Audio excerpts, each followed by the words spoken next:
আচ্ছা ভাই, সমস্যা নেই। আপনি যখন মানতে চাচ্ছেন না, আমি আপনার ধান পুরোপুরি দিবানে। আপনি বিকেল বেলায় একটা গাড়ি পাঠাই দিয়ে নেন, আমি গুছাই গেছাই বস্তায় পুড়ে রাখবানে। আচ্ছা ঠিক আছে, তুই বস্তায় ভরে রাখ, আমি বিকেল বেলায় ভ্যান পাঠাই দিবানে। নাটক মারাচ্ছে। ভাই মনে হচ্ছে আমার পর অনেক রাগ করেছে, এভাবে কথা বলা উচিত হয়নি। যদি চাচারে বইলে আমার কাছ থেকে বইটা কাইরে নেই, আমি চাচার আগেই বলবানে। যাই গামলাটা নিয়ে এসে আগে আগের ধানটা বস্তায় ভরে রাখি। ভাই একটু ভালো করে ধর, উগের ধানটা আগে গুছাই রেখে দি। এমন ছেলেটা তো পাঠাইলাম। কাকা আইছেন? এই যে আপনাকে ধানই রেডি করতেছি। ও এখনো রেডি করতেছিস? ছেলে নিয়ে যায়নি? না কাকা, এখনো গুছানো হয়নি, এই যে গুছাচ্ছি। ভাই আইলো, ভাইরে তো কলাম।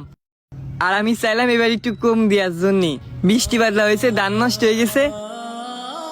কিন্তু ভাই এমন ভাবে কইলো যে 10 মণি ধানই দেওয়া লাগবে, না দিলি বই টুই নিয়ে নেবে।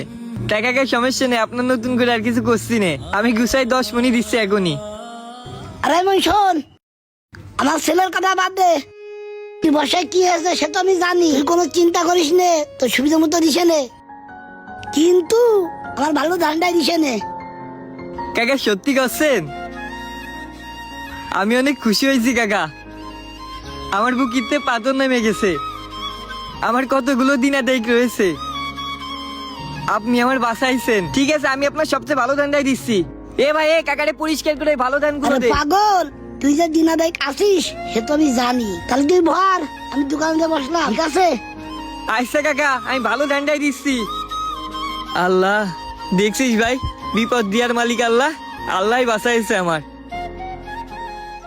প্রতিষ্ঠানের কর্মকর্তা, মালিক, মহাজন, এই তিনটা শব্দের কিন্তু একটা মানে। আর এই মানুষগুলোর ভূমিকাটাও অনেক। সব মহাজন বা মালিক সবসময় কিন্তু নিজের ভালো খোঁজে না। অনেক মহাজন বা মালিক কিন্তু শ্রমিকের ভালো মন্দর খোঁজও রাখে, নিজের শ্রমিকের বিপদ আপদও দেখে। বর্তমান আমাদের দেশে হাজার হাজার গরিব কৃষক লাভের পরে বা ভাগের পরে ধান করে থাকে। বছর শেষে বিঘা অনুযায়ী ধান দেওয়া লাগে মালিককে। কিন্তু এবার সেই গরিব কৃষকের বৃষ্টিতে যে পরিমাণ ফসলের ক্ষতি হয়েছে, তাতে করে মালিকের লাভের ভাগ দিতে গেলে কৃষকের গলায় কাটা বেঁধে যাবে। তাই প্রতিটা মালিকের উদ্দেশ্যে আজকের ভিডিওটা, মন নরম করে বিবেক দিয়ে চিন্তা করে যদি পারেন কৃষকদের একটু ছাড় দিয়ে তাদের পাশে একটু দাঁড়ায়েন। আর যারা লাভের পরে টাকা দেন ফসলের উপর, জীবনে অনেক লাভ খাইছেন, যদি পারেন কৃষকের এই বিপদের সময় তাকে একটু রক্ষা দিলে, তার লাভটাকে মাফ করে দিলে, কে বলতে পারে দুনিয়াতে করা সব বড় বড় ভুলের মাপ এই একটা কাজেই পেয়ে যেতে পারেন। তাই যদি পারেন কৃষকদের একটু মাফ করেন।